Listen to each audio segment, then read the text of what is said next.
Oi, bem-vindo de volta a mais um vídeo. Como é que andam os testes lá dos programas e dos algoritmos? Espero que esteja dando tudo certo, que você esteja fazendo uma leitura muito atenta do conteúdo, porque a gente precisa dessa base inicial que você está aprendendo para a gente ir avançando nas estruturas, né? Que é o que vamos começar a fazer hoje. Esses algoritmos e programas que nós vemos até agora são muito simples, né? Porque a gente está começando do fácil para ir, então, e aprendendo as estruturas mais complexas. Então, você viu que os algoritmos e programas que nós testamos e escrevemos, eles são executados sequencialmente, da primeira linha à última, né? Não tem nenhum desvio, não tem nenhuma linha que só é executada se uma condição for verdadeira, por exemplo, mas nem sempre a gente vai conseguir isso. Imagina, por exemplo, que você precisa dizer, a partir de uma nota, de uma média, se um aluno está aprovado ou reprovado. Então, você tem duas possibilidades, ou ele está aprovado ou ele está reprovado. Então, se você diz que ele está aprovado, você não dirá que ele está reprovado, certo? Então, você tem caminhos diferentes em função de uma situação que vai precisar ser avaliada. Esses problemas não podem ser solucionados de maneira sequencial, né? Eu vou sequencialmente até um ponto, mas chega um ponto que ou eu vou para um lado ou eu vou para o outro. Então, hoje a gente vai começar a ver que nós temos na programação uma estrutura, na verdade temos duas, né? Estruturas que nos permitem escolher um caminho a seguir em função da avaliação de uma situação que a gente chama de condição, né? Então, observa o slide e veja que a gente tem a estrutura seletiva que chamamos de C. Essa estrutura, no seu formato mais simples, a gente usa C, condição, e aí o que a gente vai fazer se essa condição for verdadeira, né? Em C++ é muito semelhante, como eu já venho dizendo a você, é muito semelhante à forma como a gente usa no C++ àquela como fazemos no Portugal Studio. Então, a palavrinha C vira if.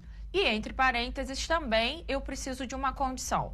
Então, esse é o formato mais simples dessa estrutura, ok? Aquele no qual um trecho do programa ou do algoritmo somente será executado quando essa condição avaliada pela estrutura for verdadeira. Vamos ver um exemplo. Veja na tela que eu tenho um programa um algoritmo, né, que calcula a idade de uma pessoa. A gente já viu algo semelhante, né, que calcula a idade de uma pessoa a partir do ano atual e do ano de nascimento. Então, nessa primeira parte não tem nenhuma novidade, nós já vimos exatamente isso no último vídeo, e aí a novidade está aqui. O que eu quero? Eu quero dizer se essa pessoa pode votar. Só pode votar aquela pessoa que tem 16 anos ou mais, né? Se ela tiver 14, ela não pode votar. Então, para eu exibir em tela a mensagem, você já pode votar, eu tenho uma condição que precisa ser verdadeira. Qual é a condição? Idade maior ou igual a 16. Então, se ele tem 16, 17, 18 para cima, ele vai poder ver essa mensagem. Se não, não. Senão eu não posso mostrar isso para ele, né? Então, veja que na linha 10 eu calculo a idade com o ano atual menos o ano de nascimento, mostro a idade para o usuário e aí eu começo uma estrutura seletiva que vai avaliar essa condição e só vai executar, só vai poder mostrar na tela isso que está na linha 13 se essa condição for verdade. Então, se eu descubro em idade, na linha 10, essa subtração resulta em 12, quando eu chegar na linha 12 e fizer se idade maior ou igual a 16, então eu vou testar se 12 é maior ou igual a 16. Então, a gente tem uma expressão relacional. Lembra que o resultado de uma expressão relacional será verdadeiro ou falso. Então, nós estamos executando, simulando que essa idade vale 12. 12 maior ou igual a 16? Falso. Ele não vai entrar para fazer a linha do escreva, você já pode votar. Para onde ele vai? Ele desvia lá para a linha 15, que é finalizar o algoritmo, certo? Se, por outro lado, em idade, eu descubro que esse usuário tem 18 anos, quando ele chegar na linha do teste da estrutura, se 18 maior ou igual a 16, 18 é maior ou igual a 16? Verdadeiro, 18 é maior. Então, ele entra na estrutura seletiva e escreve na tela, você já pode votar. E aí segue o fluxo, certo? Então, observa que essa linha 13, escreva, você já pode votar, tem uma condição para ser executada. E essa condição é avaliada pela estrutura seletiva C. Como é que ficaria esse mesmo exemplo no C++? Novamente, a gente tem aquela parte inicial do programa, né? Declaração de variáveis, mensagem em tela para o usuário informar os valores do ano atual e do ano de nascimento. E aí, a gente calcula a idade. Mostro para ele em tela, independente da idade que eu achei, tá? Maior ou menor que 16, eu vou exibir em tela, você tem ou fará tantos anos. E aí começo a estrutura de seleção. Essa estrutura está restringindo o quê? A linha 14. Essa exibição de você já pode votar pelo C-Out. Então, eu faço a avaliação da variável idade, testo se ela é maior ou igual a 16, somente se ela for maior ou igual a 16 é que a gente vai exibir essa mensagem da linha 14.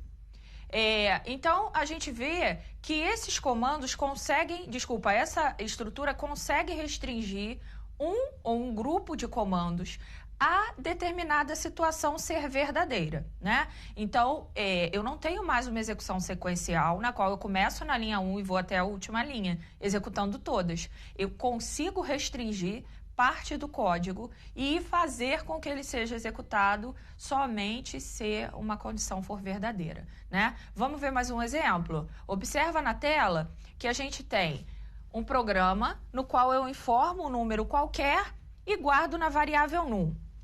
O que eu quero é dizer se esse número que me foi informado é múltiplo de 2.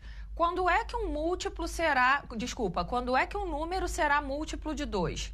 Quando eu dividir esse número por 2 e o resto for igual a 0. Então, eu tenho também uma variável resto que vai guardar o resto da divisão desse número informado por 2. Olha o restante do algoritmo. Na linha 10 eu calculo, né? O resto recebe num módulo 2. Lembra desse operador que nós falamos? Então, eu vou pegar o número, dividir por 2 e pegar o resto que resultou e armazenar na variável resto. Aí, essa mensagem, este número é múltiplo de 2, está restrita a qual condição? A condição de o resto ser igual a 0. Então, eu tenho novamente uma expressão relacional, resto igual a 0, né? Lembrando, um sinal de igual é atribuição, 2 sinais de igual, comparação. Então, aqui eu estou criando uma comparação. Eu quero comparar se o valor armazenado na variável resto é 0. Então, são 2 sinais de igual. Não se esqueçam disso, porque isso é um erro muito comum também.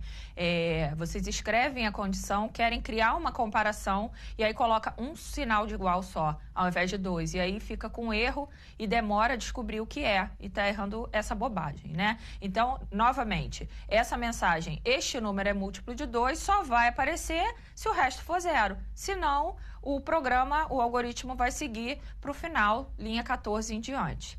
Em C++, a gente teria aquele início bastante semelhante, né? Mensagem na tela, recebimento de variável, e aí eu vou pegar o resto da divisão de num por 2. Se o resto é igual a 0, eu mostro em tela a mensagem, este número é múltiplo de 2, lá na linha 11. Então, observa que esse recurso da estrutura seletiva já me permite fazer coisas mais legais, né, do que aquelas que a gente vem fazendo até o momento. A gente vai ver já que eu consigo tratar uma condição verdadeira e consigo também tratar o que acontece quando ela for falsa. Mais adiante a gente vai ver também que há situações, há problemas em que eu tenho várias condições para avaliar. Então, eu vou ter que ir construindo estruturas mais complexas. Então, revisa a estrutura seletiva nesse modelo mais simples, porque ela vai se complicar já, ok? Até o próximo vídeo.